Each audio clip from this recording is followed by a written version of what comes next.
What's going on, y'all? It's JD Piquel. Today on the Hard Count, we're going to give you our picks for week 4 of the college football season.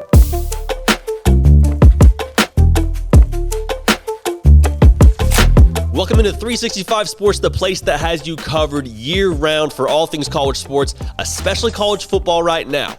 Riffing on that, this show, The Hard Count, will be moving to its own channel titled CFB with JD. It'll be yours truly. It'll be breakdowns on the vibe, it'll be picks, it'll be analysis, it'll be conversations between yourself and me, which is why I want you to go ahead and subscribe to that channel as well. That link is in the description. Please, we want you along with us. It's going to be a lot of fun. I don't want you to miss out. And I know, selfishly, I don't want to miss out on having you there for the ride. So, with that out of the way, we got some football to talk about. We are about a quarter of the way through the college football season. As sad as it is to say, just like that, 25% here, gone. We got some great games on the schedule. Every single week, someone will tell you, hey, not a lot of good games, kind of sleepy, don't worry too much about it. They are wrong. Every single time, they are wrong. You have never once walked away from your television set, walked away from the game, walked away from a tailgate and said, man, just wasn't that great a day in college football. Bear that in mind. The game of the week, according to a lot of outlets, Notre Dame against Wisconsin. Number 12 Irish against the number 18 ranked Badgers at Soldier Field in Chicago. So the atmosphere of this game is just going to be electric. Like Big Ten atmosphere. Notre Dame in a lot of ways has like some Big Ten, I don't want to say association. They feel like a Big Ten team. I know they have ACC association. I won't get in the weeds to there too much because I know a lot of y'all get mad at me in the comments. Notre Dame has looked shaky. Notre Dame looked shaky against Florida State. In the first game, we thought, maybe Florida State's pretty good. Maybe Florida State's going to be halfway decent. We now know about Florida State, and we know that was not that great of a win. And then we thought, okay, well, Toledo could be solid. Toledo could be solid, but they looked pretty iffy against Toledo. They needed to come back late in the game. Jack Cohn popping his finger back into place. They needed that to beat Toledo. That's a little bit disappointing if you're an Irish fan. The thing that I'm most surprised about from Notre Dame is Jack Cohn. Jack Cohn has played really solid. He has been all that and more that you have asked him to be at Notre Dame. So he's not the problem so much thus far. He played phenomenal in that first game against Florida State, threw 4 touchdowns.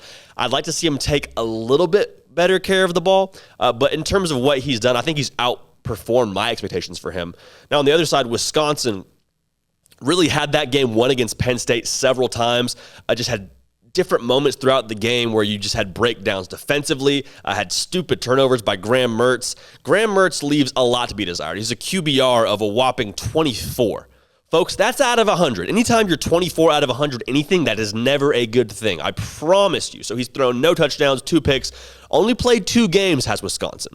We're spending a lot of time on this game because it's a very important game. But bottom line, this game comes down to me, hey, Graham Mertz, can you take care of the football?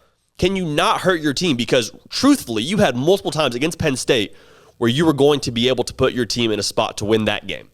And multiple times, costly turnovers, costly mistakes, ultimately that interception at the end of the game for you. Now, for Notre Dame, you're going to have to ask at some point Jack Cohn to win this football game for you.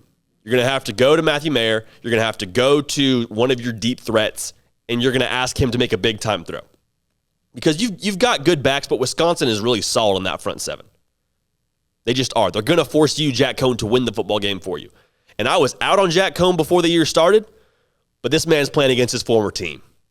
He's playing against the team that he wasn't starting for. You don't think he has a boulder-sized chip on his shoulder? He's got a whole bag of Frito-Lays right here on that throwing shoulder, whichever shoulder it is. I'm not sure how this is going to look on camera. Bottom line, Jack Cohn, I like the fact he's playing against his former team. I think that gives him the extra fire. No shot that they come out losing this game. Right now, the line is Wisconsin minus 1.5. I like Notre Dame money line. Fade or follow. We didn't do so great in our picks last week in terms of what Vegas thought. So I think Notre Dame wins this game outright. I like them money line. I'm rolling with the Irish. Next, we got the battle for the Iron Skillet. This one's kind of juicy. We got SMU at TCU. It'll be a road game for SMU, but this is virtually going to be a neutral site. SMU's been talking that cash this week. Rasheen Rice came out already and said, no one comes to Texas for Fort Worth. While that may be true, they're going to have their work cut out with them because TCU is favored by 9.5 points. Zach Evans is a grown man. He's proved that on multiple occasions. He's starting to catch his stride a little bit. Max Duggan is not an elite passer, but he's been good enough so far for TCU. He's not pinpoint, but he's been, again, serviceable. SMU needed a Hail Mary to beat La Tech last week. I really like SMU. I love Tanner Mordecai. He's thrown 16 touchdowns, only 2 interceptions. That's a phenomenal ratio. They've got a lot of weapons. They got Calcaterra. They got a Cornell grad transfer, Big Tommy McIntyre. I'm excited to see him hopefully get involved a little more in the pass game this week because he's a target and a half. They also are making it very clear they want to throw the football. They have made very minimal effort to run the ball. They've got 67 carries between 2 of their primary backs right now. They're going to try and air it out against you.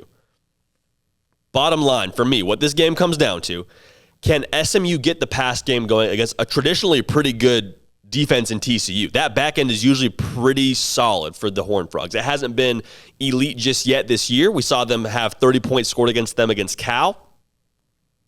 Is that who TCU is? Was that a slip-up? Is that their early season jitters? Remains to be seen. My money's more so with Gary Patterson, especially with the bulletin board material SMU is throwing your way. I think the run game gets going. I think what it comes down to for them is similar to the game before with Notre Dame and Wisconsin. Can you ask Max Duggan to win this game for you? I think you can. I think he is clutch enough. I think he's a game breaker in a lot of ways. I think he is a gamer even more so. My money rides with Gary Patterson defensively. My money rides with Zach Evans and Max Duggan offensively. I love SMU plus 9.5. I think this is a close one. I think if I had to pick one bet, one place to put my money this weekend, it's SMU plus 9.5. All in all, should be a phenomenal game. Got the Frogs in that one. Yeah, Iowa State at Baylor. Iowa State is favored by 7. They're the number 14 ranked team rolling into Waco. This is a game that I think a lot of people didn't necessarily have circled as a super entertaining game before the year began. Baylor obviously 2-7 a year ago, hired a whole new offensive staff. Iowa State's supposed to be the world beater. Again, this is preseason. Iowa State's going to be that team that maybe wins the Big 12. Maybe they represent the Big 12 in the playoff. It's changing of the guard against Oklahoma. We'll see. A lot of that could still happen. We'll see. The sample size so far says Brock Purdy can't win you the football game by himself. And I think that's what Baylor's going to ask of this Iowa State offense because this front 7 for Baylor is stout. Apu Ika, Terrell Bernard, Jalen Petrie, Dylan Doyle, just name a few. And don't get it wrong. This show is filmed in Waco. Like, we have a Baylor affiliation, if that's even right to say, in the sense that we are closer to Baylor University than any other college. So I'll just say that right now. With that being said, I truly believe that Baylor has a really good shot to win this football game. What Iowa State is going to ask of Baylor is virtually the same thing. It'll be the battle of the defenses. Baylor has 2 really strong backs, and Iowa State has a really good defense. There were a lot of things we talked about Iowa State in the preseason, and the defense has been, I think, the truest calling card for them. That front 7, like I said, they're nasty. They're going to try to stop this rushing attack of Baylor. And Baylor wants to just pound the rock, similar to Iowa State. They want to run to set up the pass. So for both teams, they're going to want to try and play with the lead because neither of these teams are really built to have a come-from-behind kind of strategy in the sense that if they get down, it becomes more difficult for them to dig out of a hole than, say, a team that's air raid or that's spread no huddle, things of that nature. Bottom line, you've had Brock Purdy's number if you're Baylor. Last year in Ames, he threw 3 interceptions. Baylor had the lead and was a Charlie Brewer interception away in the red zone from having a chance to send that game to overtime. I don't think this team makes the same mistake, especially in Waco. I'm rolling with the Bears. So I like a money line. I would probably recommend plus 7 for the sake of your peace of mind. I think the Bears get it done, and I think they continue to expose Iowa State for what they don't have offensively. Moving right along, we got Texas Tech at Texas. We talked about this on the big one too, and that comes out tonight, I believe. But this game means a lot to both programs. Arguably, it means more to Texas Tech because Matt Wells, you need a program-defining win. You need an era-defining win. Tyler Shuck is the reason that, this is the game that you brought him here for, to beat teams like Texas. And Tyler Shuck's been good, not great so far. He's been mediocre against mediocre competition. 6 touchdowns, 2 interceptions. Left something to be desired against Stephen F. Austin. He was 12 for 22. Not phenomenal. I need more efficiency from you, Tyler Shuck. I need you to play bigger. I need you to not play down your competition. He had a big game against FIU last week. Absolutely popped. Well over 300 yards. Had a great day through the air. And against Houston, he kind of started out slow. This whole team started out slow. But the defense picked him up. And so that's what I look at for this game. Can your defense answer the call and create extra possessions for you? Because I think that's what you're going to need if you're Texas Tech in this game. Now, Casey Thompson will be the starter for the Longhorns. He'll have his second start. His first real sample size for him. We saw him against Rice. Don't know if that tells us a ton about him. I like Casey Thompson. I'm not pro Casey Thompson. I'm not pro Hudson Card. I just think they both offer you different flavors at quarterback, and I think Casey Thompson probably gives you the better option right now because of what you don't have yet on that offensive line. Now, the benefit for Texas, they got a guy named Bijan Robinson who's going to see the football a very frequent amount. He needs to for Texas, and I think he will for Texas, and for that reason, I like Texas to win in this game. The line is minus 7.5 for Texas. I would probably lean that way. I wouldn't touch this game, truthfully, but this game means a lot to Sarkisian at Texas as well because you only have so many mulligans. If you're the head coach at Texas, you don't want to use one of those mulligans against Texas Tech at home. You just don't. So this game is still high stakes for both programs. Stakes are probably higher for Matt Wells, but I'm rolling with the horns in this one.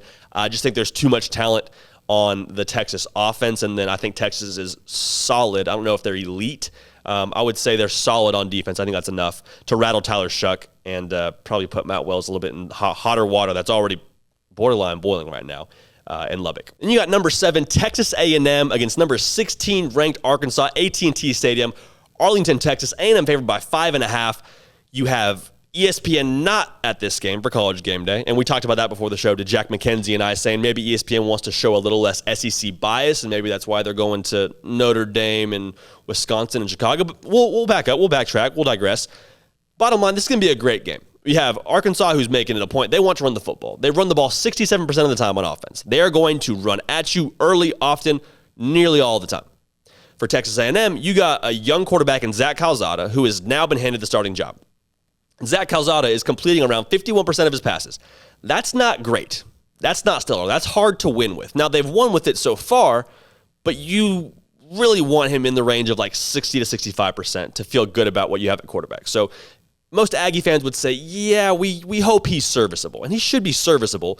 But my question is, when Arkansas gets up 2 scores, do you have the firepower in Zach Calzada to be able to take shots deep and get your team back into this quickly? Because I don't know that you do. And this game will be won in the trenches. For Arkansas, can you run the football? For A&M, can you stop them from running the football? And then I even have the question, if A&M's able to stop Arkansas from running the football, are they able to turn that into points? Are they able to move their offense downfield with this young quarterback playing a physical SEC defense in Arkansas? Should also be noted, A&M, in terms of stopping the run, are not phenomenal at it. They give up about 4 yards a carry. You give Arkansas 4 yards a carry, it's going to be a long, long day in Arlington. So for that reason, I'm rolling with Arkansas. KJ Jefferson, Traylon Smith present too many answers to the questions A&M will be posing for them defensively. A&M is favored by 5.5 in this game. Like I said, I like Arkansas money line. Again, if you want to sleep a little easier at night, take Arkansas plus 5.5. That's just free money. That's just good common sense. If it makes common sense, it makes sense in the financial sense. A lot of sense going on here. More sense to be made. Follow CFB with JD, which will be linked in the description. This channel is going to say the same. This show will be moving. So if you have your subscription here, keep that. Also subscribe to CFB with JD because that's where we're going to be headed next. Man. So fired up. Going to be a great weekend of college football. It is not a sleepy weekend by any stretch of the imagination, so everyone that tells you that, make sure to tell them to watch this video because we got something else coming for them. I'm going to keep this party rolling here, and we will see y'all next time.